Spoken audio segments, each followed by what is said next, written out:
Section 2 क्या होता है? Definition, define definition. What is definition? हाँ, क्या होता है डेफिनेशन का मतलब? क्या होता है?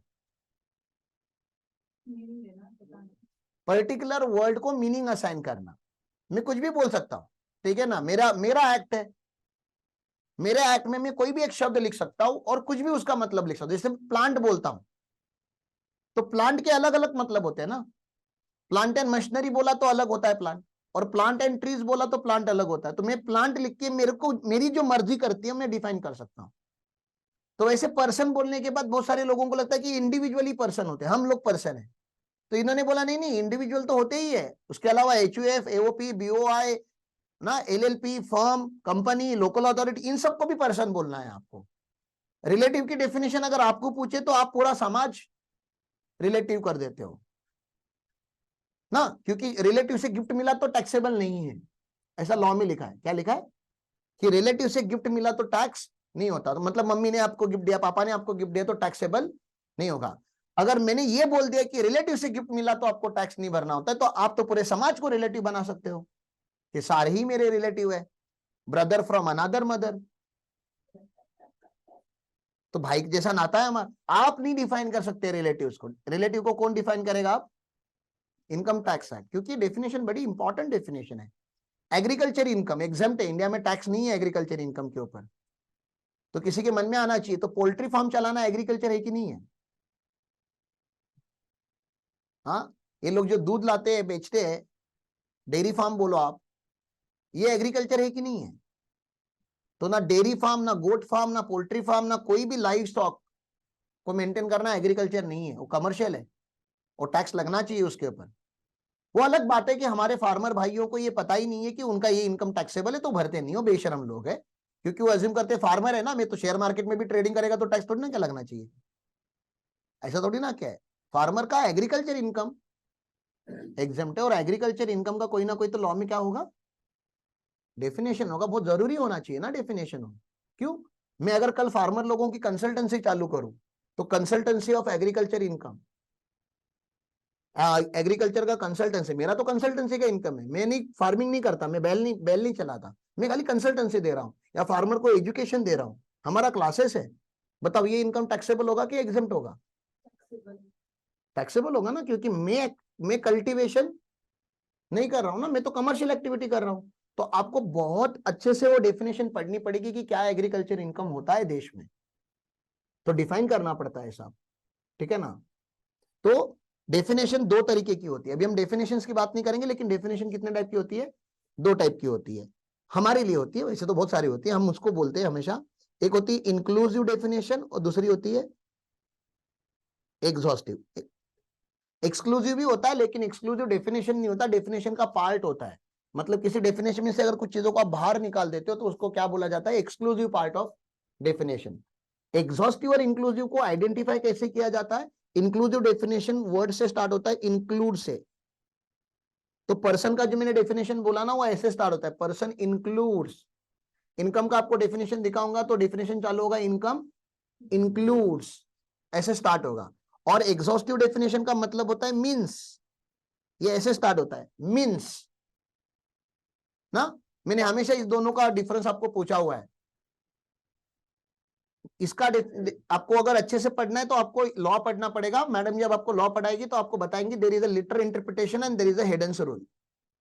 हिडन रूल को रीजनेबल इंटरप्रिटेशन बोला जाता है। एक होता है लिट्रा लेगिस। लिट्रा लेगिस मतलब लिटरल इंटरप्रिटेशन, जो लिखा है वही है, ना उसके आगे जाओ ना उसके पीछे जाओ, जो है वही लिखा है, उसको मीन्स डेफिनेशन बोला जाता है लॉ में। एग्जॉस्टिव, वहां पे आपको लिट्रा लेगिस लगाना है, भले आपके इमोशंस के अगेंस्ट जाए लेकिन लिट्रा लेगिस लगाना है। और इंक्लूड्स मतलब हिडन्स रूल, रीजनेबल। हाँ ठीक है, मतलब इंडिया में इनकम को डेफिनेशन, अगर इनकम का डेफिनेशन हम मीन्स लिखते और समझो 30 आइटम लिखते हम उसमें, इनकम का डेफिनेशन कैसे लिखते? मीन्स, और उसमें कितने आइटम लिखते हैं? 30। मतलब वो 30 ही आइटम टैक्सेबल हो गए। तो लोग हमको जादू करके 31 वाला इनकम कमा के दिखाते, 32 वाला इनकम कमा के दिखाते, और क्या बोलते हैं कि ये तो इनकम आपके डेफिनेशन में है ही नहीं, तो इसके ऊपर आप टैक्स ही नहीं लगा सकते, क्योंकि डेफिनेशन के हिसाब से ये इनकम, वैसे मेरा इनकम है लेकिन डेफिनेशन के हिसाब से ये इनकम नहीं है, ऐसे लोग बोलते। तो इनकम टैक्स को पता है, तो इनकम टैक्स ने 25-27 आइटम लिखे इनकम के डेफिनेशन में, लेकिन बोला इंक्लूड्स, मतलब ये जो है वो भी इनकम ही है, और इसमें जो नहीं होगा वो भी इनकम होगा, क्योंकि हमने जो लिस्ट दी वो एग्जॉस्टिव लिस्ट नहीं है, हमने जो इनकम की लिस्ट दी है वो इलस्ट्रेटिव लिस्ट है। कौन सी लिस्ट है? लिस्ट है, लेकिन वो इलस्ट्रेटिव है। इलस्ट्रेटिव का मतलब क्या होता है? For example, income mean salary, income includes business का profit, income includes capital gain, income includes allowances, income includes perquisite, ऐसा इंक्लूड्स बोला उन्होंने, मतलब ये इनकम होते हैं, यही इनकम है ऐसे नहीं बोला उन्होंने, और भी कुछ भी इनकम हो सकता है। आप समझ रहे हो कितने स्मार्ट है इनकम टैक्स। लेकिन जब प्रीवियस ईयर की बात की, इनकम टैक्स नहीं, किसकी बात की? तो प्रीवियस ईयर को उन्होंने बोला प्रीवियस ईयर मींस, ओहो, मतलब प्रीवियस ईयर की डेफिनेशन कौन सी है? एग्जॉस्टिव है। क्यों प्रीवियस ईयर को मींस क्यों बोला? क्योंकि एक पर्टिकुलर पीरियड को टैक्स करना ही पड़ता है हमें, यहां से शुरू होगा यहां कट होगा, ये बोलना ही पड़ा हमको, नहीं तो लोग अलग अलग ईयर बना के देते हैं। अकाउंट्स के प्रोफेसर को पूछो, विनायक सर बैठे हुए हैं, क्या सर जनवरी से दिसंबर की बैलेंस शीट बन सकती है और जुलाई से लेके जून की? मतलब अकाउंटिंग पीरियड तो आप कोई भी चूज कर सकते हो, क्योंकि अकाउंट्स आप अपने लिए बनाते हो, अकाउंट्स आप ओनर के लिए बनाते हो। इनकम टैक्स आप ओनर के लिए बना रहे हो, इनकम टैक्स आप इनकम टैक्स डिपार्टमेंट के लिए बना रहे हो। अब अलग अलग लोग अलग अलग पीरियड का अगर इनकम टैक्स रिटर्न भरना चालू कर देंगे तो उनके लिए लॉ कैसे बना पाएंगे हम? तो बहुत डिफिकल्ट हो जाएगा। सब अपना अपनी मन मर्जी करेंगे, जैसे अकाउंट्स में करते हैं। नहीं, I choose the calendar year as my financial year, I use financial year as my financial year, I use March ending as my closing year. और कंपनी लॉ वाले तो और भयानक लोग हैं। कंपनी लॉ वाले तो बोलते हैं कि जनवरी के बाद अगर मैंने कंपनी बनाई तो मेरा फर्स्ट ईयर अभी मैं मार्च में नहीं क्लोज करूंगा, मैं अगले मार्च में क्लोज करूंगा। मतलब 12 महीने से ज्यादा भी मेरा फाइनेंशियल ईयर हो सकता है। नहीं तो ईयर का अपने को जो नॉर्मल लोगों को जो लगता है ईयर मतलब कितने महीने होने चाहिए, 12, इनके 13 भी हो सकते हैं, 15 भी हो सकते, 15 से ज्यादा नहीं हो सकते। बड़े भयानक लोग हैं। तो इनकम टैक्स में अगर कोई ऐसा बोलेगा तो अच्छा जनवरी में मैंने बिजनेस चालू किया है, अभी 3 महीने की इनकम के ऊपर मैं अभी टैक्स नहीं भरूंगा, एक काम करूंगा 15 महीने का जो इनकम होगा उसके ऊपर, नहीं अलाउड। इनकम टैक्स में ये अलाउड नहीं है। इनकम टैक्स में प्रीवियस ईयर का अंत निश्चित है, 31 मार्च। आपने 27 मार्च को भी अगर बिजनेस चालू किया होगा तभी भी आपने जो 4 दिन में कमाया हुआ है उसका आपको रिटर्न भरना जरूरी है। ये सवाल आप लोग मुझे हमेशा पूछते हैं कंप्लायंस वाले कि सर अभी अभी कंपनी बनाई है, अभी अभी एलएलपी बनाई, अभी एलएलपी में कोई ट्रांजैक्शन नहीं हुआ है, अभी कंपनी में कोई ट्रांजैक्शन नहीं हुआ है, फाइलिंग ऑफ रिटर्न मैंडेटरी है क्या? Answer is yes.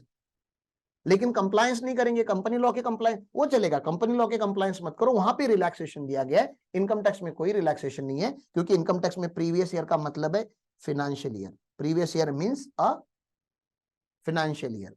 अब प्रॉब्लम क्या हो गया, previous year means financial year तो बोल दिया, लेकिन फाइनेंशियल ईयर को इनकम टैक्स में डिफाइन नहीं किया गया है। तो फाइनेंशियल ईयर क्या होता है बताओ? फाइनेंशियल ईयर का मतलब क्या होता है? उन्होंने बोला previous year means financial year immediately presiding the assessment year. तो आपका असेसमेंट ईयर 24-25 है, प्रेसिडिंग ईयर 23-24 हो गया। लेकिन 23-24 जब मैं बोलता हूं तो कौन सा महीना? अप्रैल। और एंड कहां पे होगा? लेकिन ये लिखा ही नहीं इनकम टैक्स में। आपको कैसे पता? फिर ये जनरल नॉलेज, ऐसे नहीं होता। इंडिया में एक एक्ट है जिसका नाम है जनरल क्लॉज एक्ट, जिसका नाम ही क्या है? और जनरल क्लॉज एक्ट में लिखा गया है कि फाइनेंशियल ईयर क्या होता है, तो वहां पे लिखा है अप्रैल टू मार्च होता है। इसलिए हम कभी कभी इनकम टैक्स में अगर कोई टर्म अगर डिफाइन नहीं हुई रहेगी तो उसको हम कौन सी मीनिंग बोरो करते हैं? जनरल क्लॉज एक्ट से मीनिंग बोरो की जाती है। यहां तक क्लियर है? और जनरल क्लॉज एक्ट में भी अगर कोई चीज नहीं लिखी होगी तो तो जनरल मीनिंग ली जाती है, डिक्शनरी मीनिंग ली जाती है। तो ट्रेड पार्लेंस फॉलो किया जाता है कि ट्रेड में क्या बोला जाता है। जनरल क्लॉज एक्ट की एक बात और मैं आपको बताना चाहूंगा, क्योंकि डेफिनेशंस की बात हमारी फिर खत्म हो जाएगी। जनरल क्लॉज एक्ट में ही इंक्लूड शी लिखा गया है। ये क्यों लिखा गया है जनरल क्लॉज एक्ट में? क्योंकि लॉ में जब भी आप पेनल प्रोविजन पढ़ोगे, जीएसटी की हो या इनकम टैक्स की हो, तो वहां पे लिखा गया है कि if assessee fails to furnish return on time he shall be liable for penalty. तो कुछ महिलाएं ऐसे इंटरप्रिट कर सकती थी कि ही को पेनाल्टी लगाई गई है, शी को अलाउड है। तो वो ना हो करके जनरल क्लॉज एक्ट में क्या लिखा गया है, ही इंक्लूड्स शी। ठीक है ना। अब कुछ बच्चे बोलते, बॉयज आके बोलते हैं अच्छा ही इंक्लूड शी, तो मैं ये भी तो मान सकता हूं शी इंक्लूड सी, क्योंकि शी के डेफिनेशन में तो ही होता ही है, बिना ही के शी बनी नहीं सकती। बड़े ज्ञानी लोग होते हैं दोस्त देश में। तो मैटरनिटी एक्ट करके एक एक्ट है जहां पे लिखा गया है कि अगर आप प्रेग्नेंट हो तो आपको इतने इतने दिन की पेड लीव मिलनी चाहिए। क्या ये बेनिफिट ही को भी मिलना चाहिए? आपका परफॉर्मेंस लिमिटेड टाइम के लिए था। आपका काम जो करना था वो हो चुका है, उसके लिए छुट्टी की कोई जरूरत नहीं है। और 6 महीने 9 महीने साल भर की छुट्टी की तो कोई जरूरत नहीं है। तो आप ये ना बोलो कि मैटरनिटी लीव भी अगर शी को लगता है तो ही को भी लगना चाहिए, क्योंकि ही इंक्लूड्स शी। लॉ ने वो भी क्लियर किया है कि शी डजंट इंक्लूड ही। उधर लिखा हुआ है ऐसा, he include she but she doesn't include he. मतलब जो शी के लिए लॉ बने होंगे, जो फीमेल पर्सन के लिए एक्सक्लूसिव लॉ बने होंगे, वो खाली उन्हीं के लिए लगते हैं। बच्चों को याद रखने में कभी कभी डिफिकल्टी होती है, तो मैं उनको ट्रेन का हमेशा एग्जांपल देता हूं कि ट्रेन में 2 टाइप के डब्बे होते हैं, एक लेडीज डब्बा होता है और एक जेंट्स डब्बा नहीं होता है दुनिया में, एक जनरल डब्बा होता है। तो जनरल डब्बे में कौन कौन जा सकता है? मेल भी जा सकता है, फीमेल भी जा सकता है, ट्रांसजेंडर भी कोई भी जा सकता है, क्योंकि वो डब्बा ही जनरल डब्बा है। लेकिन लेडीज के डब्बे में कौन जाएगा? ओनली। तो याद क्या रखने का, he include she but she doesn't include he. चलो आगे चले। तो जनरल क्लॉज एक्ट की बात हो गई, इंक्लूसिव एंड एग्जॉस्टिव की बात हो गई। कुछ डेफिनेशन पॉजिटिव भी होती है और कुछ डेफिनेशन नेगेटिव भी होती है। तो नेगेटिव डेफिनेशन मतलब बच्चों में जहां बोलते हैं कि सर जिसमें नॉट लिखा होगा वो नेगेटिव डेफिनेशन ना, ऐसे कैसे गधे के जैसे याद रखोगे? Any income other than Indian income is a foreign income. यहां पे किधर भी नॉट यूज किया मैंने नहीं, लेकिन आपको समझा क्या फॉरेन इनकम क्या होता है या इंडियन इनकम क्या होता है? Any income other than Indian income is a foreign income. तो आपको समझा क्या एग्जैक्टली क्या होता है? क्या फॉरेन इनकम की डेफिनेशन, ये फॉरेन इनकम की डेफिनेशन हो गई ना, Indian any income which is not an Indian income और other than Indian income is a foreign income, ये तो डेफिनेशन होगी। तो इंडियन इनकम की डेफिनेशन कैसे लिखेंगे हम? Any income which is not N foreign income is an Indian income. ऐसा चलेगा? तो खेलते रह के हम लोग, मतलब तू मैं नहीं है तो मैं तू नहीं है। हाँ हाँ, इनके कंपनी लॉ में भी मजाक है। पब्लिक लिमिटेड कंपनी का डेफिनेशन बहुत भारी है, any company which is not a private limited company, तो उसको नेगेटिव डेफिनेशन बोला जाता है। नेगेटिव डेफिनेशन का फीचर समझो, आप डेफिनेशन पढ़ने के बाद आपको सच में नहीं समझता कि क्या डेफिनेशन है। जब आपको ऐसा फीलिंग आएगा कि मैंने डेफिनेशन तो पढ़ लिया लेकिन मेरे को समझा नहीं कि ये क्या है, ये समझने के लिए मुझे कोई और डेफिनेशन पढ़नी पड़ेगी, तब जाके मुझे ये definition समझेगी। Whenever you travel from one definition to another definition to understand the first definition, so the first one is the negative one, and जो reciprocal definition है उसकी वो पॉजिटिव होती है हमेशा। Law can not have two simultaneous negative definition. एक negative है तो उसका जो अपोजिट होगा वो पॉजिटिव होना ही चाहिए। तो लॉ ये नेगेटिव और पॉजिटिव भी खेलते रहता है, तो आपको पता होना चाहिए। अच्छा, डेफिनेशन की सेक्शंस आएंगे, तो ऐसा एक सेक्शन आएगा 224 लिखा होगा। क्या लिखा होगा आगे जाके? 224 क्या है पता है आपको? इनकम की डेफिनेशन है, बहुत इंपॉर्टेंट डेफिनेशन होगी ना। इनकम टैक्स एक्ट में इनकम की डेफिनेशन बहुत ही इंपॉर्टेंट होगी, एमसीक्यू में आती है, सीएमए के एग्जाम्स में कभी कभी आती है कि इनकम कहां पे डिफाइन किया है। तो सेक्शन 224 को क्या बोलूं, सब सेक्शन बोलूं कि क्लॉज बोलूं? ब्रैकेट में जो नंबर होता है वो क्या होता है, बोलो? ब्रैकेट में लिखा है ना। अरे यार ये क्या हो गया, ब्रैकेट में लिखा होता है, ये क्या है? ये सेक्शन है, तो ये क्या होगा? Sub section. तो ये एक्स नहीं बोलना है, इसको 10 बोलना है। तुमको बड़ी एक्स की याद आती है कभी कभी। हाँ ये एक्स नहीं है, क्या है? हाँ रोमन नंबर है, 10 है, ठीक है ना। हाँ तो एक्स को कभी कभी भूल जाना चाहिए। हाँ हाँ। तो 56 सबसेक्शन 2 क्लॉज 10, तो इसको उल्टा पढ़ा जाता है। Clause 10 of subsection 2 of section 56 of income tax act 1961। तो पढ़ने के टाइम पे एक्चुअली उल्टा पढ़ा जाता है, लेकिन लिखने के टाइम पे सीधा लिखा जाता है 56 to 10। तो 56 सेक्शन है, उसका सब सेक्शन 2 है, उसका क्लॉज 10 है, जहां पे गिफ्ट टैक्सेशन लिखा गया है। क्या लिखा गया है? गिफ्ट। कि 50,000 से ज्यादा अगर आपको किसी ने गिफ्ट दिया तो पूरा टैक्सेबल। 51,000 दिया तो 1,000 टैक्सेबल नहीं, पूरा 51,000 टैक्सेबल। ऐसा ही सेक्शन में लिखा गया है या इस क्लॉज में लिखा गया है। तो ये ब्रैकेट में जो लिखा गया है वो सब सेक्शन है इनकम फ्रॉम अदर सोर्सेस का। ये समझ में आ रहा है मैं क्या बता रहा हूं? तो 56(1) भी क्या होगा? इनकम फ्रॉम अदर सोर्सेस, मतलब ये दोनों एक दूसरे से जुड़े हुए हैं, इसलिए उसको सब बोला जाता है ना, कि टॉपिक में नहीं है। 56 में जो भी लिखोगे क्या लिखा रहेगा? इनकम फ्रॉम अदर सोर्सेस में क्या क्या टैक्सेबल होता है। तो 1 में कुछ अलग बातें लिखी होंगी, 2 में, मतलब वो दोनों इंटरलिंक है, कुछ तो कनेक्शन है। मुझे बताओ, एक डेफिनेशन का दूसरे डेफिनेशन से कोई लेना देना होता है क्या यूजुअली? एक डेफिनेशन पर्सन का है, एक डेफिनेशन इंडिया का है, एक डेफिनेशन इनकम का है, एक डेफिनेशन कंपनी का है। तो एक डेफिनेशन का दूसरे डेफिनेशन से कोई लेना देना नहीं होता, मतलब वो इंटरडिपेंडेंट नहीं होते। जब भी प्रोविजन इंटरडिपेंडेंट नहीं होते तो उनको क्लॉजेस बोला जाता है। इसलिए सेक्शन 2 क्लॉज 24 है, या क्लॉज 24 ऑफ सेक्शन 2 है। मैंने क्या बोला, समझा आपको? ऐसा इनकम टैक्स में 2 बार होता है। यूजुअली किसी भी एक्ट में ऐसा एक ही बार होता है, लेकिन इनकम टैक्स लॉ में ऐसा 2 बार होता है, कि जहां पे ब्रैकेट में लिखा हुआ नंबर सब सेक्शन नहीं है, क्लॉज है। तो इसको कैसे पढ़ेंगे? 10(1). 10 क्या होता है? एग्जम्प्ट होता है, मैंने बताया था ना आपको अभी थोड़े टाइम पहले ही। एग्जम्प्ट इनका मतलब जो नॉन टैक्सेबल होते हैं वो 10 में लिखे जाते हैं। तो 10(1) की बात करेंगे तो ये 1 को कैसे पढ़ेंगे? 1 क्या है? सब सेक्शन है कि क्लॉज है? ये क्लॉज है,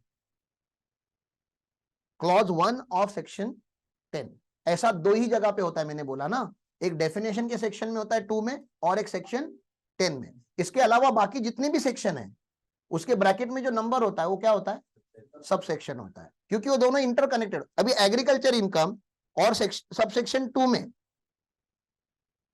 10(2) में share of member from HUF, क्या लिखा है वहां पे? शेयर ऑफ प्रॉफिट शेयर होता है ना। एक HUF हो गई, हिंदू अनडिवाइडेड फैमिली हो गई, वो हमारे लिए असेसी है साहब। मतलब HUF ने टैक्स भरा, प्रॉफिट कमाया, उसके ऊपर टैक्स भरा, अब बचा हुआ प्रॉफिट मेंबर में डिवाइड हो रहा है, तो मेंबर फिर से टैक्स भरेंगे क्या? नहीं, तो नहीं भरनी चाहिए, डबल टैक्सेशन हो जाएगा। इसलिए 10(2) क्या करता है? Profit share from HUF in the hands of member को एग्जेम्प्ट करता है। अब इसका और एग्रीकल्चर इनकम का कोई लेना देना है क्या? नहीं, इसलिए वो सेक्शन 10 क्लॉज 2 है। ऐसा 2 ही जगह पे होता है, मैंने बोला, सेक्शन 2 में और सेक्शन 10 में। ठीक है, आगे चलो। तो डेफिनेशन 2 टाइप की याद रखिए आपने, एक होती है इंक्लूसिव, दूसरी क्या होती है? एग्जॉस्टिव। इंक्लूसिव डेफिनेशन कैसे आइडेंटिफाई करेंगे? वो स्टार्ट होती है वर्ड इंक्लूड से, और एग्जॉस्टिव डेफिनेशन कैसे आइडेंटिफाई करेंगे? वो स्टार्ट होगी वर्ड मींस। इनकम टैक्स में नहीं बात कर रहा हूं मैं, जितनी भी लॉ है हमारे देश में सबका ऐसा ही है, ये जनरल नॉलेज की बात कर रहा हूं मैं। फिर कुछ डेफिनेशन नेगेटिव होती है, मतलब जब भी आप पहली डेफिनेशन समझने के लिए ट्रैवल करोगे तो फिर सेकंड डेफिनेशन होगी, वो क्या होगी? पॉजिटिव होती। चलो आगे चलो। सेक्शन 3 क्या होगा? सेक्शन 3 हमारे इनकम टैक्स में बहुत ही इंपॉर्टेंट है, प्रीवियस ईयर। सेक्शन 3 क्या है हमारा? Previous year. हम कौन से प्रीवियस ईयर के लिए बात कर रहे हैं अभी? PY 23-24 जो अभी चालू है। सर 23-24 चालू है, लेकिन इसका असेसमेंट तो 24-25 में होगा, मतलब इसका तो काम हमें अगले साल मिलेगा ना। इसका फाइलिंग, इसका टैक्स ऑडिट आप अगले साल करोगे ना, इस साल तो कुछ करना नहीं है। तो इस साल क्यों पढ़ा रहे हो आप? पागल हो गए हो क्या? इस साल का पढ़ाओ। इस साल का आपको लास्ट ईयर पढ़ना था, नालायक लोगों। अगले साल का अभी क्यों पढ़ रहे हैं? क्योंकि बोला जाता है असेसमेंट होगा 24-25 में, लेकिन कंप्लायंस सारे प्रीवियस ईयर में होते ना। अभी तो चिल्ला चिल्ला के बताया, TDS कब काटोगे? प्रीवियस ईयर में। TCS प्रीवियस ईयर में। एडवांस टैक्स, मतलब वैसे तो पूरा लॉ आप प्रीवियस ईयर में ही अप्लाई कर रहे हो ना, और अगर आपको प्रीवियस ईयर का ही नॉलेज नहीं होगा तो असेसमेंट ईयर में फिर एक्सप्लोर करते बैठोगे, अरे रे रे इसको तो एडवांस टैक्स का लगना था, अब इंटरेस्ट लगेगा, पेनाल्टी लगेगी, अब ओ इसका तो TDS कट करना था। ऐसे नहीं करना है, तो आपको लॉ प्रीवियस ईयर में ही पता होना चाहिए। 1 अप्रैल को ही आपको इस साल का लॉ पता होना चाहिए था। इसलिए आपको जब फेब में बजट आया था, तो बजट से लेके लॉ पास होने तक आपको कंटिन्यूसली इसको रीड करना था कि इस साल लॉ क्या होने वाला है। चलो अप्रैल में नहीं पढ़ा, मई में नहीं पढ़ा, जून चला गया, जुलाई चला गया, अगस्त चला गया, सितंबर चालू हो गया, आप ऑलरेडी 5 महीने लेट हो नया लॉ पढ़ने के लिए। तो हम जल्दी नहीं पढ़ रहे, एक्चुअली हम लेट पढ़ रहे हैं। हम नहीं, सॉरी आप, मैं तो बजट से पढ़ रहा हूं, आप पढ़ो, आपको अपना करियर बनाना है ना। हम लोगों का तो सेटल है, आप लोगों का करियर सेटल है, मेरा तो नहीं है, तो मुझे पढ़ना पड़ता है। आप आराम करो, नालायक लोग। अगले साल का लॉ नहीं पढ़ रहे हम, अगले साल में आप खाली फाइलिंग करोगे, लॉ तो इसी साल में लगता है। तो प्रीवियस ईयर ऑलरेडी चालू हो चुका है, तो ये लॉ चालू हो चुका है। 23-24 is the financial year now, right. तो ये प्रीवियस ईयर हो गया। चलो आगे चलता हूं, अगला सेक्शन क्या है, सेक्शन 4। इसको क्या बोलते हैं हम, चार्जिंग सेक्शन। चार्जिंग सेक्शन का मतलब क्या होता है, लेवी। अभी बता रहा था ना कि इनकम टैक्स में एग्जैक्टली लेवी किसकी होगी, तो इसको मैं मैथमेटिकली लिख रहा हूं, बाकी डिटेल में आपको मैंने वीडियो बना के दिया हुआ है। Total income earned by a person, total income earned by a person in a previous year shall be assessed in the assessment year। मैं रिवाइज करता हूं, total income earned by a person in a previous year। Total income एक person ने previous year में जो कमाया हुआ है उसका हम क्या करेंगे, असेसमेंट करेंगे। कौन से ईयर में करेंगे, असेसमेंट ईयर में करेंगे। मतलब इतना तो क्लियर हो रहा है कि प्रीवियस ईयर अलग होता है और असेसमेंट ईयर अलग होता है। सर क्यों, प्रीवियस ईयर में असेस करो ना। अरे कोई चीज चालू होते ही कैसे टैक्स करोगे आप, खत्म तो होनी चाहिए ना ये चीज। अभी ईयर चालू है 23-24 में हम कितना इनकम कमाएंगे, नोबडी नोज, क्योंकि अभी ईयर चालू है। तो इस ईयर का इनकम असेस कब हो सकता है, व्हेन ईयर एंड्स। इसलिए प्रीवियस ईयर में इनकम कमाया जाता है, असेसमेंट उसका असेसमेंट ईयर में होता है। लेकिन इसका यह मतलब नहीं कि टैक्स आप असेसमेंट ईयर में भरते, मैंने आपको पहले ही क्लियर किया, टैक्स आपको प्रीवियस ईयर में ही भरना पड़ता है। 3 अलग अलग मोड से, कौन से 3 mode, TDS, TCS and advance tax. Tax deducted at source, tax collected at source and advance tax. In 3 mode से आपका टैक्स पहले ही जमा हो जाना चाहिए, क्योंकि देश आप अगले साल नहीं डेवलप कर सकते, देश को तो इसी साल डेवलप होना पड़ेगा। तो खर्चा इसी साल करना है, तो गवर्नमेंट के पैसे भी इस साल की इसी साल जाते, तो अगले साल में क्या करते, कुछ नहीं, formality, procedure, filing of return, audit completion. हाँ, और कुछ बचा कुचा रहेगा, बैलेंसिंग फिगर, वो भी हम भर देते हैं। लेकिन वो भरना अगर आपको फिर होता है तो इंटरेस्ट वगैरह लगता है, आपको पता ही है। मतलब प्रीवियस ईयर में टैक्स भरना था आपको। यहां तक चले, आगे चलूं, पक्का थोड़ा थोड़ा समझ में आ रहा है आपको ना। मुझको ये करना नहीं था, इसने मैं आज डायरेक्टली आपको एडवांस वाला पढ़ाना था, 115 बीएससी पढ़ाने वाला था, लेकिन सर ने बोला कि नहीं यार आप जरा सर बेसिक सही ले लो। सागर सर ने बोला कि सर ऐसे नहीं आप करो, 1-2 लोगों को पता है, मेरे को ऐसा मत करो आप, जिनका पता है आप उनका सुनते, जिनको नहीं पता उनका भी सुनो, ठीक है। अभी टैक्स रेट चाहिए हमको टैक्स लगाने के लिए, तो इनकम टैक्स के tax rate income tax act में नहीं है। इनकम टैक्स के टैक्स रेट होते हैं एनुअल फाइनेंस एक्ट में। तो एनुअल फाइनेंस एक्ट कौन सा अभी चालू है हमारा, फाइनेंस एक्ट 2023, जो बजट 23 पास हुआ वो हमारे लिए एप्लीकेबल होता है, मैंने कल भी बताया था आपको। तो total income earn by a person in a previous year shall be assessed in the assessment year at tax rate prevailing in annual finance act. और अभी का एनुअल फाइनेंस एक्ट 2023 है। चलो आगे, सेक्शन 4, सेक्शन 5। भैया टोटल इनकम क्या है वो तो बताओ, क्योंकि टैक्स किसके ऊपर लगा रहे हो आप, टोटल इनकम के ऊपर लगा रहे हो। तो आपके मन में सवाल आना चाहिए, विराट कोहली हमारे देश का रेसिडेंट है, वो इंडिया में मैच खेलता है तो उसकी इनकम के ऊपर टैक्स लगेगा, और वो फॉरेन में अगर खेलता है तो उसकी इनकम के ऊपर टैक्स लगेगा। हाँ, वो किधर भी खेले उसकी इनकम के ऊपर टैक्स इधर इंडिया में लगना है, क्योंकि वो रेसिडेंट है। मतलब उसका इंडियन इनकम भी इंडिया में टैक्स होता है और फॉरेन इनकम भी इंडिया में टैक्स होता है। तो एलिट गुरुकुल आज इंडियन कंपनी है, इंडिया के ऑपरेशन से जो कमाएगी उसके ऊपर भी इंडिया में टैक्स भरेगी। और कल हमने अगर दुबई में ऑपरेशन चालू किए तभी भी इंडिया में टैक्स भरना पड़ेगा, क्योंकि हम इंडियन कंपनी। तो इंडियन लोगों को दोनों इनकम के ऊपर टैक्स भरना पड़ता है, दोनों को से, एक इंडियन और दूसरा फॉरेन। लेकिन फॉरेन के जो लोग हैं जो नॉन रेसिडेंट है, उनको फॉरेन इनकम के ऊपर इंडिया में टैक्स भरना पड़ेगा क्या।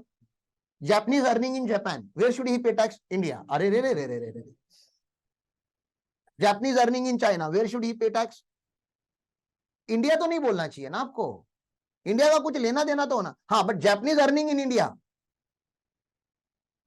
हाँ हाँ, तो अभी कौन सा, लेकिन तो होंडा इंडिया की कंपनी है क्या? नहीं, वो जापान की कंपनी है, लेकिन इंडिया में काम कर रही है क्या? कर रही है। कोको कोला इंडिया की कंपनी नहीं, बट इंडिया में बिजनेस है क्या? है। फेसबुक इंडिया की company, but are they earning in India? YouTube जिसके ऊपर ये जाने वाला है इंडियन नहीं है, फॉरेन के, बट इंडिया में बिजनेस है। क्रिकेटर्स फॉरेन के जो इंडिया में आते हैं खेलने के लिए आईपीएल वगैरह में, are they earning money in India? Yes. तो they are not Indian, but will they pay tax in India? Yes, because they are earning in India. So there are two types of income. I guess you are getting this now. There are two types of income: Indian income and it's not that every time the whole income will be taxable in India. Sometimes Indian income is taxable in India when you are foreigner, and if you are Indian as well as foreign. मतलब in short, global income is taxable in India. ये बात simple है, इतना आसान नहीं है, ये आगे जाके बहुत कॉम्प्लिकेटेड होने वाला है। तो लेकिन अभी आपको हिंट आना चाहिए कि अगर आप इंडियन हो तो आपका ग्लोबल इनकम इंडिया में टैक्स होता है, और आप अगर इंडियन नहीं हो, आप फॉरेनर हो, तो आपका खाली बोलो इंडियन इनकम इंडिया में टैक्स होगा। ये समझ में आ रहा है आपको मैं क्या बताने का ट्राई कर रहा हूं? तो इसको ही बोला जाता है स्कोप ऑफ टोटल इनकम। क्या बोला जाता है? Scope of total income.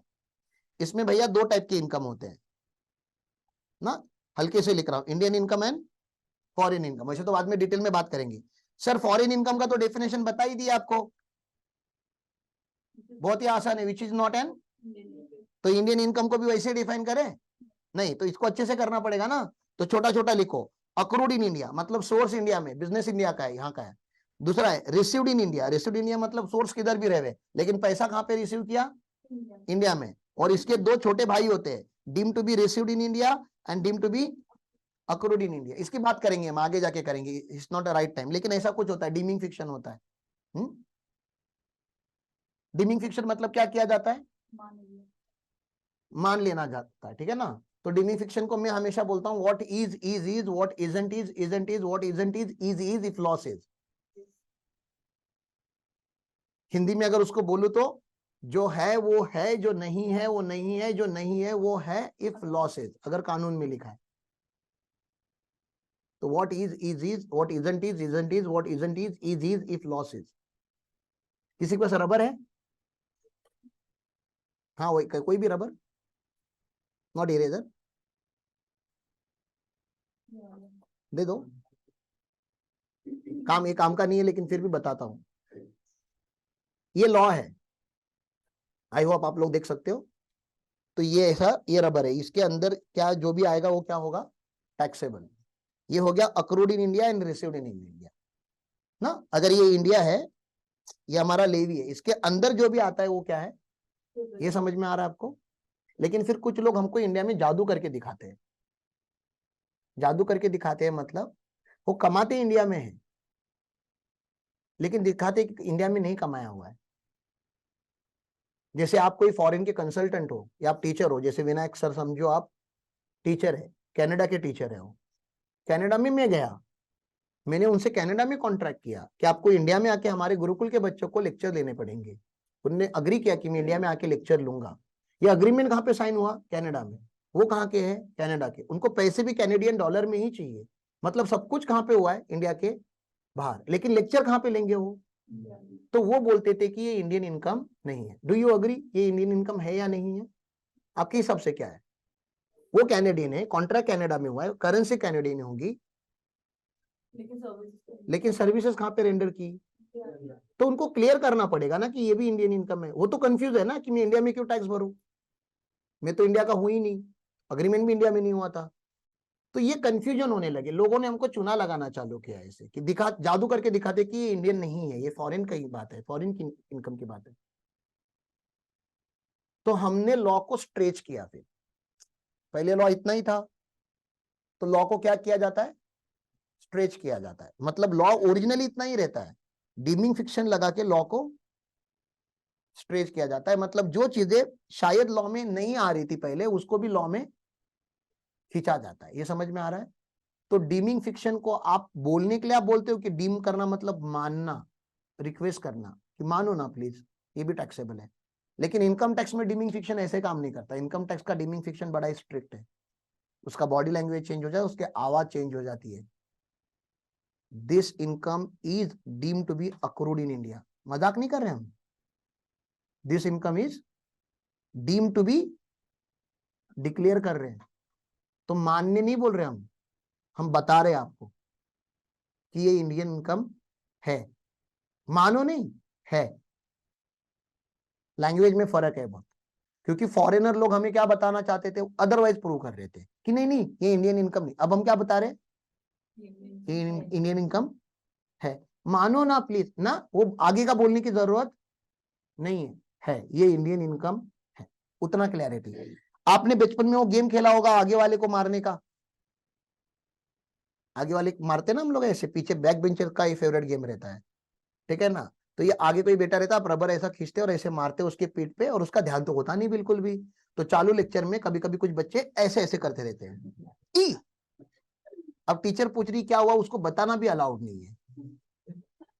बताओ बताना क्यों अलाउड नहीं है? नहीं नहीं, अभी ये क्या है, ये रबर है, बाद में करकटक यूज करते हैं लोग, पता है ना, वो जिसको नोक होती है, हाँ राउंडर जिसको बोलते हो आप, वो यूज करते हैं। तो ये जो बंदा मार खा रहा है बोलता है रबर ही ठीक है, नहीं तो ये हरामखोर लोग हैं, ये लोग क्या अप्सरा कहाँ लगा देंगे मेरे, पता नहीं अप्सरा पेंसिल होती है रे, हाँ वही, तो अप्सरा ना लगाते पे यही चलेगा। कभी कभी ये लालच बढ़ जाता है, आपके मन का ग्रिड बढ़ जाता है, उसको जोर से मारने के लिए आप और रबर को खींचते हो। तो रबर स्ट्रेचेबल होता है, वो आपको पता है, वैसे हमारा लॉ भी क्या है, एक्सपांडेबल है, स्ट्रेचेबल है। लेकिन जब आप किसी चीज को बहुत ताकत लगा के बहुत जोर से खींचते हो, तो मैं इसका रबर अभी तोड़ना नहीं चाहता, तो क्या होगा, अगर एक लिमिट के बाहर अगर आप खींचोगे तो क्या हो जाएगा, टूट जाएगा। तो डीमिंग फिक्शन में क्या आप पूरा ग्लोब कवर कर लोगे कुछ भी, मतलब क्योंकि डीम करने का पावर दिया है जापानीज वर्किंग इन कनाडा, हाँ डीम टू बी अक्रूड इन, इधर इधर ऐसे करेंगे। मतलब इंडिया का कुछ तो उसके ऊपर डायरेक्टली इनडायरेक्टली हक होना चाहिए ना। आपको पावर दिया डीमिंग का मतलब ऐसा कुछ भी डीम नहीं करने का, डीम का पावर संभाल के यूज करना पड़ता है। इसलिए डीम क्या क्या होगा वो लॉ में क्लियरली लिखा होना चाहिए। मैंने क्या बोला, लॉ में क्लैरिटी होनी चाहिए कि क्या डीम्ड किया है आपने, ऐसे नहीं रैंडमली आप डीम नहीं कर सकते, ये भी डीम वो भी डीम सब कुछ डीम, अरे तो फिर मतलब ही क्या है, फिर इंडियन इनकम बोलो ही मत, फिर पूरा बोल दो कि इंडिया पूरा ग्लोबल इनकम के ऊपर टैक्स करता है। मतलब जिस बंदे ने कभी इंडिया का मैप देखा भी नहीं है उसको भी इंडिया में टैक्स भरना है, ऐसा बोलना चाहते हो आप? नहीं, इंडिया कहीं ना कहीं कनेक्शन में होगा, कंफ्यूजन था, क्लैरिटी डालने के लिए हम क्या, वैसे तो अदरवाइज भी वो टैक्स होता, ओरिजिनल लॉ में भी वो टैक्स होता, वो तो आप लोगों ने हमको समझाने का ट्राई किया कि देखो देखो कॉन्ट्रैक्ट बाहर हुआ, देखो देखो करेंसी बाहर की है, देखो देखो सर्विस प्रोवाइडर बाहर, आपने हमको कंफ्यूज करने का ट्राई किया, तो हमने उसको पकड़ पकड़ के एक सेक्शन में लिखना चालू किया कि देखो नहीं नहीं ये deem to be accrued in India है।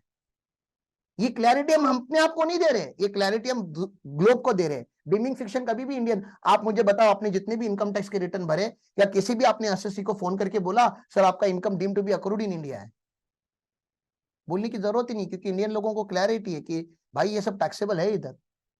तो कंफ्यूजन किसको होता है, बाहर वालों को, कि ये इनकम इंडिया में टैक्स होगा या नहीं होगा। तो बाहर वालों के लिए ये प्रोविजन बनाया गया है, और क्योंकि ये अनलिमिटेड नहीं हो सकते, पावर है लॉ को स्ट्रेच करने की लेकिन अनलिमिटेड नहीं, लिमिटेड होनी चाहिए, इसलिए सेक्शन 9 बनाया गया, सेक्शन 7 बनाया गया।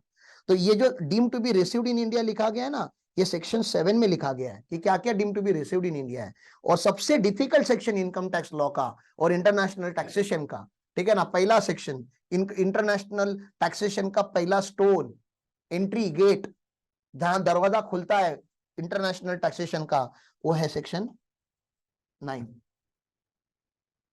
समझ में आ रहा है आपको, ये सेक्शन क्यों बने अलग से, सेक्शन क्यों बने अलग से, क्योंकि डीमिंग फिक्शन अनलिमिटेड यूज कर सकते हैं क्या, नहीं, डीमिंग फिक्शन को लिमिटेड में यूज करना है, औकात में रहना है। तो उसके लिए डिफाइन करना पड़ा कि deem to be received in India क्या क्या है, और deem to be accrued in India क्या क्या है। उसकी हम डिटेल में जब बात करेंगे तो आपको और बताऊंगा। तो ये हो गया deem to be received in India, deem to be accrued in India. मैंने अभी अभी बोला इंडियन रेसिडेंट, अच्छा ये इंडियन इनकम बन गया, अगर ये इंडियन इनकम बन गया तो हमारे देश में ना अलग अलग टाइप के एसएससी होते हैं। कुछ एसएससी होते हैं जिनको ऑर्डिनरी रेसिडेंट बोला जाता है, मतलब हम सब लोग जो इंडिया में ही पैदा हुए थे, इंडिया में ही रोज रहते हैं, कहीं गए नहीं हम लोग, हमारा पासपोर्ट ब्लैंक है। और कुछ यहाँ पे रहेंगे जिनका पासपोर्ट ही नहीं, हाँ, तो वो तुम ऑर्डिनरी रेसिडेंट हो, तुमको कोई पूछ ही नहीं रहा है कि तुम लोग इंडिया के रेसिडेंट हो कि नहीं हो, बाय डिफॉल्ट तुम लोग सब लोग इंडिया के रेसिडेंट हो, तो आपका ग्लोबल इनकम इंडिया में टैक्स होगा, ठीक है ना। फिर कोई कोई लोग होते हैं नॉन ऑर्डिनरी रेसिडेंट, मतलब जैसे विराट कोहली, अनुष्का शर्मा जैसे लोग क्या करते हो, लोग कभी कभी इंडिया में रहते हैं, कभी कभी फॉरेन में रहते हैं, तो they are, but majorly they are in India only, mainly they are in India, कभी कभी फॉरेन में भी जाते हैं। और कुछ कुछ होते हैं जिनका क्या नाम होता है, नॉन रेसिडेंट, जो इंडिया में कभी आया ही नहीं, कभी रुका ही नहीं है, ऐसा पर्सन आप समझ के लिए, थोड़ा अंडरस्टैंडिंग के लिए आपके। तो ये एनआर इंडिया में आया नहीं है, लेकिन उसका इनकम इंडिया में है, तो बताओ एनआर इंडिया में टैक्स भरेगा? ये दोनों इंडिया में टैक्स क्यों भरेंगे, वो पूछो ही मत ना, क्यों? वो रेसिडेंट है। आप इंडिया में टैक्स नहीं भरोगे तो क्या बाहर वाले आके इंडिया में टैक्स भरेंगे? लेकिन ये बाहर वाला बंदा है, ये अतिथि देवो भवम वाला बंदा है, ये अतिथि है हमारा, हम इससे टैक्स लेने चाहिए क्या? नॉन रेसिडेंट से टैक्स लेना चाहिए क्या? यूजुअली अतिथि है हमारा, वो नहीं लेना चाहिए, बोलो ना रे, तुम्हारा मन कर रहा है लेना चाहिए। अरे सालो 8 बिलियन की आबादी है उसकी, इंडिया की खाली 1.4 बिलियन है, तुम बोल रहे हो नहीं बाकी लोगों को क्यों छोड़े? अरे जापानीज अभी जापान में आराम से सूप खा रहा है, उसको तुम बोल रहे हो नहीं आपको इंडिया में टैक्स भरना था। अरे नॉन रेसिडेंट है वो क्यों इंडिया में टैक्स भरेगा?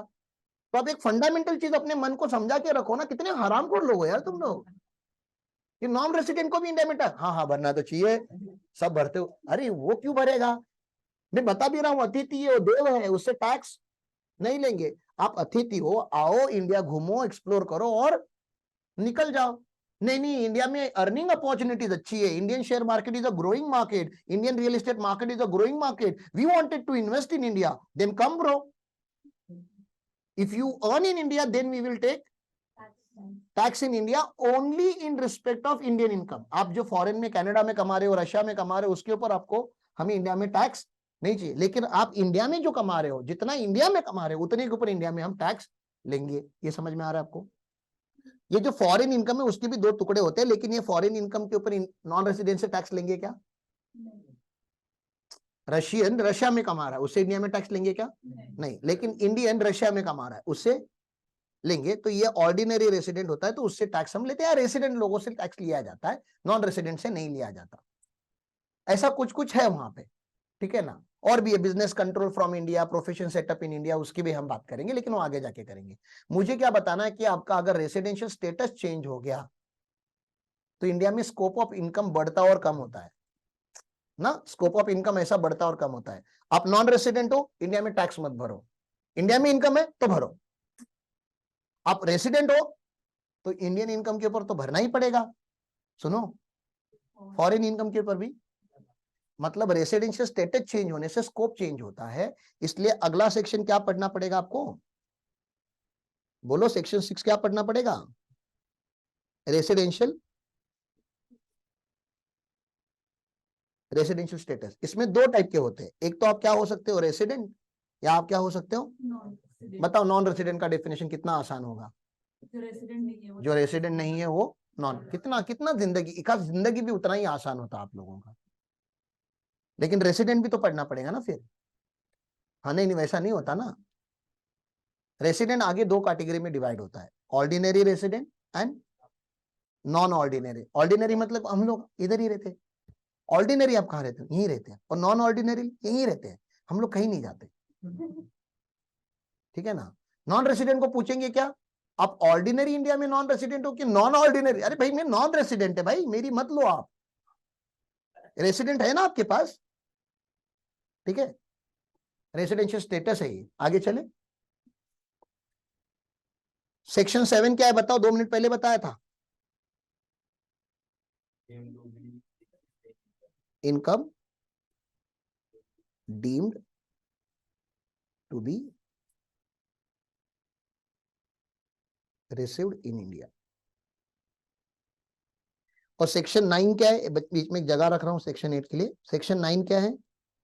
Income deemed to be accrued in India. Section 8 छोटा सा सेक्शन है जिसका खाली काम है क्लैरिटी देना आपको। इसका नाम है डिविडेंड इनकम। इसका नाम क्या है? Dividend income. डिविडेंड किसके ऊपर मिलता है? अगर आपका कंपनी में इक्विटी शेयर होगा तो आपको क्या मिलता है? डिविडेंड मिलता है। होता क्या, अभी ये कंप्लायंस टीम को पता है कि ये लोग अभी डिविडेंड डिक्लेयर करते हैं एजीएम में, डिविडेंड एजीएम में डिक्लेयर होता है, और एजीएम अभी सितंबर अक्टूबर के महीनों में एजीएम होती है, ठीक है ना। तो एजीएम में क्या होने वाला है, डिविडेंड डिक्लेयर होने वाला है। तो डिक्लेयर हुआ 23-24 में, लेकिन ये कौन से फाइनेंशियल ईयर पे बेस होता है, कौन से प्रॉफिट में से आप देने वाले हो, लास्ट ईयर का ना, करंट ईयर का तो प्रॉफिट अभी चालू है, अभी तो आपने पता ही नहीं है कंपनी की, तो लास्ट ईयर का प्रॉफिट। तो डिविडेंड इनकम दिया जाता है 22-23 में से, उसके प्रॉफिट में से, लेकिन देना है कि नहीं देना ये डिसाइड होता है 23-24 में। तो ये कंफ्यूजन हो रहा है, समझ रहा है ना, सैलरी के साथ ऐसा कंफ्यूजन नहीं है, रेंट के साथ ऐसा कंफ्यूजन नहीं है। रेंट 23-20 का है, हमको पता है 23-24 का रेंट है, उसी साल में टैक्स होगा। बिजनेस आपने 23-24 में किया था, उसी साल में टैक्स होगा। लेकिन डिविडेंड का कंफ्यूजन है, ये साला मिलता किसी और ईयर में और होता किसी और ईयर का है। ये ना, ये बात समझ में आ रही है आपको, कंफ्यूजन हो सकता है ना। तो डिविडेंड आपके हिसाब से कौन सी ईयर में टैक्स होना चाहिए, जो अभी एजीएम होगी 23-24 में जो एजीएम होंगी, वहां पे जो डिवीजन डिक्लेयर किया जाएगा, जो फाइनेंशियल ईयर 22-23 का होगा, वो आपके हिसाब से कौन से फाइनेंशियल ईयर में टैक्स होना था, 22-23 में टैक्स होगा जिस साल का है, या 23-24 में होगा जिस साल अनाउंस किया है।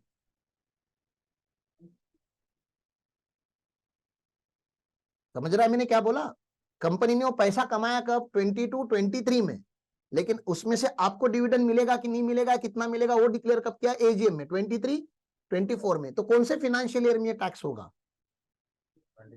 तो लॉजिकली होना चाहिए 22-23 में, जिस साल कमाया गया था उस साल में टैक्स होना चाहिए था, लास्ट ईयर में। लेकिन प्रॉब्लम क्या है, पता ही नहीं था, पता ही कब चला, अगले साल। अगर पिछले साल ये टैक्स करते तो टीडीएस का डिफॉल्ट पहले से हो चुका है कंपनी के हाथ में, क्योंकि 194 में डिविडेंड के ऊपर टीडीएस लगता है। कंपनी ने टीडीएस काटा ही नहीं होगा। कंपनी ने क्यों नहीं टीडीएस काटा, क्योंकि कंपनी को पता ही नहीं था। दूसरा, शेयर होल्डर के हाथ में जो इनकम आता है उसके ऊपर एडवांस टैक्स वगैरह लगता है, तो शेयर होल्डर ने भी टैक्स नहीं भरा होगा। शेयर होल्डर ने क्यों नहीं भरा, क्योंकि शेयर होल्डर को भी पता नहीं था कि डिविडेंड मिलेगा, और मिलेगा तो कितना मिलेगा। इसलिए गवर्नमेंट ने डिविडेंड की टैक्सेबिलिटी को पोस्टपोन किया और बोला कि डिविडेंड उस साल टैक्स नहीं होगा जिस साल का है, डिविडेंड उस साल टैक्स होगा जिस दिन अनाउंस हुआ है, डिक्लेयर हुआ है, डिविडेंड डिक्लेयर किया जाता है एजीएम में। ओके, तो खाली उतना ही लिखा है वहां पे, taxability, taxable year of dividend. एक और डिविडेंड होता है, इंटरिम डिविडेंड बोला जाता है, वो सडनली अनाउंस होता है, वो क्वार्टरली रिजल्ट पे ही अनाउंस हो जाता है, Q2 में अनाउंस करती कंपनी, इस साल हम आपको इंटरिम डिविडेंड देंगे। इंटरिम डिविडेंड मतलब जो दो एजीएम के बीच में दिया हुआ डिविडेंड है, उसको इंटरिम डिविडेंड बोला जाता है। इंटरिम डिविडेंड तो मिल गया ना अभी आपको, अनाउंस नहीं हुआ है अभी तक, वो मिल गया, डायरेक्टली दे दिया आपको, तो मिल गया ना। मिल गया तो क्या करोगे, जिस साल मिला उस साल टैक्स कर देंगे उसको। ओके, चलो आगे चलो। सेक्शन 10 आपको पता है, बताओ।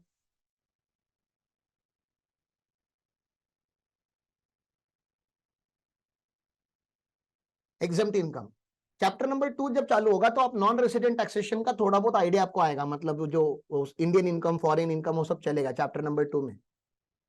तो उसमें ऐसा एक क्वेश्चन आता है, इंडियन एग्रीकल्चर इनकम ना टैक्सेबल होगा कि नॉन टैक्सेबल, एग्जम्प्ट है ना, सेक्शन 10 में लिखा हुआ है।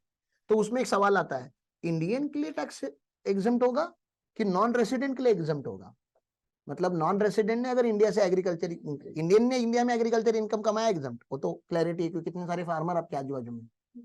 कोई फॉरेनर ने इंडिया में अगर एग्रीकल्चर इनकम कमाया, या फॉरेन कंपनी में इंडिया ने एग्रीकल्चर इनकम कमाया, तो टैक्सेबल आ रहा है ना, नहीं है, एग्जम्प्ट है। देखा, ये सब सवाल बच्चों ने पूछे हैं मुझे, तब जाके मुझे पता कि ऐसा सोचते भी हो तुम लोग, हरामखोर लोग। इनकम एग्जम्प्ट है रे, सेक्शन 10 में जो भी लिखा गया है वो इनकम एग्जम्प्ट है। कौन कमाता है उससे कोई लेना देना नहीं है, कंपनी कमाए, एलएलपी कमाए, इंडिविजुअल कमाए, फॉरेनर कमाए, इंडियन, कौन पर्सन की बात नहीं कर रहे ना हम वो इनकम की बात कर रहे हैं ना, इंडियन एग्रीकल्चर इनकम एग्जम्प्ट। समझ में आ रहा है मैं क्या बता रहा हूं। सेक्शन 10 में जो लिस्ट है वो एग्जम्प्ट की लिस्ट है, आपके स्टेटस से वो चेंज नहीं होती। सेक्शन 11, 12, 13 वैसे तो ये प्रोफेशनल्स के लिए लेक्चर रिकॉर्ड किए जा रहे हैं जो ऑलरेडी प्रैक्टिस में है या आर्टिकल्स के लिए है, तो आप लोग सिलेबस नॉट सिलेबस की बात मत करो मेरे से। लेकिन अगर कोई सिलेबस के लिए भी ये लेक्चर देख रहा है, क्योंकि कल्याण के मेरे कुछ स्टूडेंट है जिनका ये लेक्चर मिस हुआ था, उनके लिए भी ये रिकॉर्ड किया जा रहा है, तो शेटेज इंस्टीट्यूट के बच्चों को मैं बताना चाहता हूँ कि ये लेक्चर जो है, ये जो सेक्शन 11, 12, 13 जो है वो CA में इंटर के सिलेबस में नहीं है, ये फाइनल में आता है। लेकिन हम लोगों को तो अभी ऑफिस में यार इस सिलेबस में हो या ना हो, काम तो हमको इनका करना ही है, तो आपको तो ये भी पढ़ना है। इसका नाम है एग्जेम्प्ट असेसी। इसका नाम क्या है? Exempt assessee. आप दो इसमें के याद रखो, ट्रस्ट/पॉलिटिकल पार्टी। तो आप लोग सब ट्रस्ट के ऑडिटर हो बहुत सारे, तो आपको ट्रस्ट का असेसमेंट करना पड़ता है। अब ये वाले सेक्शन जो है वहां पे असेसी एग्जेम्प्ट है। आप समझ रहे हैं दोनों में फर्क क्या आ रहा है आपको? सेक्शन 10 में क्या मैंने बोला, कुछ इनकम एग्जेम्प्ट है, कोई भी कमाए, और सेक्शन 11, 12, 13 में क्या मैंने बताया, असेसी एग्जेम्प्ट है। तो आप लोग जिन भी ट्रस्ट के ऑडिटर हो, वो भी तो एजुकेशन रन करके पैसे कमा रहे हैं ना, फी कमा रहे हैं। और एलाइड गुरुकुल भी क्या कर रहा है, एलाइड गुरुकुल या शेटेज इंस्टीट्यूट क्या कर रहे हैं, हम भी एजुकेशन देके ही पैसे कमा रहे हैं। तो हमने कमाए हुए पैसे के ऊपर इनकम टैक्स है क्या, जीएसटी है क्या? बताओ, है। लेकिन जो ट्रस्ट है, जहां के भी हम ऑडिटर्स है, वो जो ट्रस्ट पैसे कमाती है, स्टूडेंट से पैसे लेती है ना, उसके ऊपर जीएसटी लग रहा है और ना ही उनके इनकम के ऊपर टैक्स लगता है। क्यों? इनकम तो वही है, एजुकेशन सर्विस। मैं कमाता हूं टैक्सेबल, वो कमाते हैं एग्जाम। तो ये इनकम एग्जम्प्ट नहीं है, यहां पे पर्सन एग्जम्प्ट है। समझ में आ रहा है आपको? उन्होंने कमाया हुआ रेंट भी एग्जम्प्ट है, मतलब उसके रेंट के ऊपर भी टैक्स नहीं लगता। हमने कमाया हुआ रेंट के ऊपर टैक्स लगता है। मतलब रेंट नहीं है एग्जम्प्ट, रेंट को एग्जाम करना होता तो 10 में डालना पड़ता। 11, 12, 13 में पर्सन को एग्जाम किया गया। क्यों किया गया? ट्रस्ट है वो, समाज सेवा। अभी वो देखो, मैं प्रैक्टिकल की बात नहीं कर रहा कि प्रैक्टिकल में वो समाज सेवा करते हैं कि नहीं करते, लेकिन मुझे बताओ, अगर पॉलिटिकल पार्टी आज नहीं होती, अगर आज बीजेपी नहीं होती, आज अगर कांग्रेस नहीं होती, आज अगर राष्ट्रवादी नहीं होती, तो देश क्या तेरा पप्पा चलाता? तुम कितना भी पॉलिटिकल लीडर को गाली दे दो, एक घर चलाने के लिए तुम्हारे डैडी से बात करो कि कितनी तकलीफ होती है, और फिर सोचो एक देश चलाने के लिए उनको कितनी होती होगी। तो बिना पॉलिटिकल पार्टी के देश चलता है क्या? तो पॉलिटिकल पार्टी का साहब इनकम एग्जेम्प्ट है, क्योंकि बिना पैसे की पॉलिटिकल पार्टी भी नहीं चलती। समझ में आ रहा है? तो ट्रस्ट क्या है? चलो कुछ ट्रस्ट ब्लैक का व्हाइट, व्हाइट का ग्रीन करते रहेंगे, लेकिन आज ट्रस्ट अगर नहीं होती तो आज कोई मंदिर ही नहीं होता, और कोई मंदिर नहीं होता, कोई मस्जिद नहीं होती, कोई गुरुद्वारा नहीं होता, कोई चर्च नहीं होता, तो लोग पागल हो जाते हैं, बावरे हो जाते हैं, पत्थर फेंकना चालू कर देते हैं रास्ते पे, क्या पता क्या क्या नहीं करते। क्योंकि धर्म क्या करता है, तो धर्म आपके मन में डर बिठाता है। इसलिए धर्म बनाया गया था, इसलिए रिलीजन बनाए गए थे कि हमारे रिलीजन में ये करना पाप है, अल्लाह आपको माफ नहीं करेगा, भगवान आपको माफ नहीं करेगा, ऐसा बोल बोल के आपको डराया गया, तब जाके आप इंसान बने हो, नहीं तो आप में और जानवर में फर्क नहीं बचता। तो ये धर्म को इतने साल से जिंदा रखने की रिस्पॉन्सिबिलिटी ट्रस्ट की थी, या है, कि हमारे आगे वाली पीढ़ी को भी पता चले कि धर्म करके कुछ होता है, रिलीजन करके। हाँ, उसको मैनिपुलेट किया जाता है, एक्सप्लॉइट किया जाता है, वो अलग पार्ट है, लेकिन प्रोटेक्ट भी तो किया गया। आज अगर धर्म नहीं होता, मंदिर नहीं होते, गुरुद्वारे नहीं होते, चर्च नहीं होते, तो हमें पता ही नहीं चलता कि हम क्या है, हमारे फीचर्स क्या है, हमें क्या करना चाहिए और क्या नहीं करना चाहिए, क्या धर्म है और क्या अधर्म है। तो ट्रस्ट का होना कितना जरूरी है, मुझे बताओ। कितने सारे ट्रस्ट है, हम जिन ट्रस्ट के हॉस्पिटल के ऑडिटर है, 5 रुपए 10 रुपए में आपको मेडिकल ट्रीटमेंट मिलती है, कहां पे मिलेगी? तो ट्रस्ट है करके सामाजिक संस्थाएं चलती है सर, लेकिन उसमें थोड़ा होने दे यार, चलता है, कोई टेंशन नहीं, कम से कम समाज को तो कुछ ना कुछ बेनिफिट मिल रहा है ना। तो कंपनी को क्यों नहीं एग्जाम किया? क्योंकि कंपनी का ऑब्जेक्टिव एकदम क्लियर है, मैं सर्विस देगा, पैसे लेगा, मैं पैसे कमाने आया, मैं क्वालिटी की सर्विस देगा तभी मुझको पैसे भी मिलेंगे।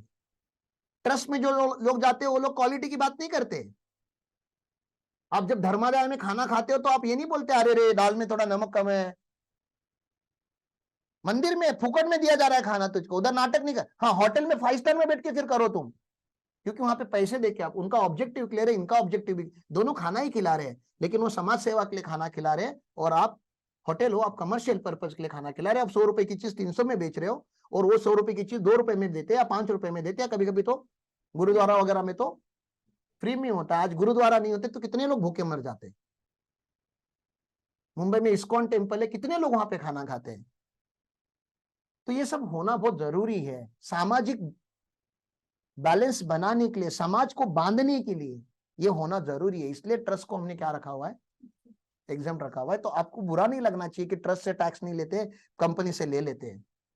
ट्रस्ट एक लार्जर ऑब्जेक्टिव रन कर रही है और कंपनी एक स्मॉलर ऑब्जेक्टिव रन करती है, लेकिन दोनों का काम इक्वली इंपॉर्टेंट है। कंपनी हमारे जैसे नहीं आएंगी, सारे सामाजिक संस्थाएं बनेंगी, तो फिर क्वालिटी की कौन बात करेगा ना। तो हमें भी दोनों करना है ना। अभी तो गुरुकुल का फाउंडेशन चालू नहीं हुआ है। गुरुकुल का जब फाउंडेशन चालू होगा हम भी समाज सेवा करेंगे। अभी पहले पैसे कमा लेते, क्योंकि समाज सेवा करने के लिए पहले क्या कमाने होते, पैसे। ठीक है ना, तो पहले हम कमा रहे और उसके ऊपर आप टैक्स भी भरोगे। ठीक है ना, आगे जाता हूं। इसके आगे एक सेक्शन आता है, उसका नाम है हेड्स ऑफ इनकम। और आपको पता ही है कि 5 हेड है हमारे। Income from salary, income from house property, PGBP, capital gain and income from other sources. 5 head क्यों बनाए, क्योंकि सिस्टमैटिक कैलकुलेशन करने आए, सिस्टमैटिक डिडक्शन देने आए, सिस्टमैटिक एग्जम्पशन देने आए। नहीं तो अगर एक ही फॉर्म बनाता है इनकम टैक्स का, तो आपको समझ में आ रहा है कितना बड़ा फॉर्म बनता फिर आईटीआर का, कि जिसका बिजनेस नहीं है उसको भी बिजनेस की सारी डिटेल मांगता, जिसने कैपिटल गेन का ट्रांजैक्शन ही नहीं किया उसको भी वो फॉर्म दिखता। अभी गवर्नमेंट ने क्या किया, आपकी खाली सैलरी है ना, तो आईटीआर 1 भरो। बहुत ही सिंपल सा आईटीआर होता है, उसको सरल बोलते हैं। आपका खाली बिजनेस है और कुछ नहीं है, आप आईटीआर 4 भरो, उसको सुगम बोलते हैं। तो भैया जिंदगी आसान करने के लिए उन्होंने हेड्स बनाए कि टोटल इनकम ही टैक्स होगा, क्योंकि मैंने पहले से पढ़ाते आया हूं आपको क्या टैक्स होगा, टोटल इनकम। लेकिन टोटल इनकम को सिस्टमैटिकली टैक्स करेंगे, ऑर्गेनाइज वे में करेंगे कि अनऑर्गेनाइज वे में करेंगे।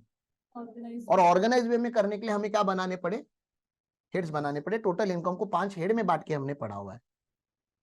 आई होप आप लोगों को समझ में आया कि मैं कर क्या रहा हूं। मैं आपको पढ़ा कुछ भी नहीं रहा हूं। आप प्लीज ऐसा अंडरस्टैंड मत करो, कोई भी मिसअंडरस्टैंडिंग लेके मत जाओ कि इतना फास्ट सर ने इतने सारे सेक्शन पढ़ा दिए। पागल है क्या, एक एक सेक्शन पढ़ाने के लिए जान निकल जाती है इसमें की। मैं आपको बता रहा हूं कि ये पढ़ना है, ये इंडेक्स है। हम इंडेक्स लिख रहे हैं, सेक्शन वाइज लिख रहे हैं, खाली वही है, बाकी कुछ नहीं। We are writing an index section wise, ताकि आपको मूवी का ट्रेलर पता चले कि मूवी कौन सी है। ठीक है ना, तो ये ट्रेलर है, मूवी तो आगे चलती रहेगी। तो हम ऐसे आगे आगे आगे जाते रहेंगे। हम सारे सेक्शंस लिख लेंगे कि भैया इनकम टैक्स में कौन से सेक्शंस हमें पढ़ने हैं, और फिर एक टाइम के बाद हम उसको पढ़ना चालू करेंगे। ओके, चलो, thank you for the day.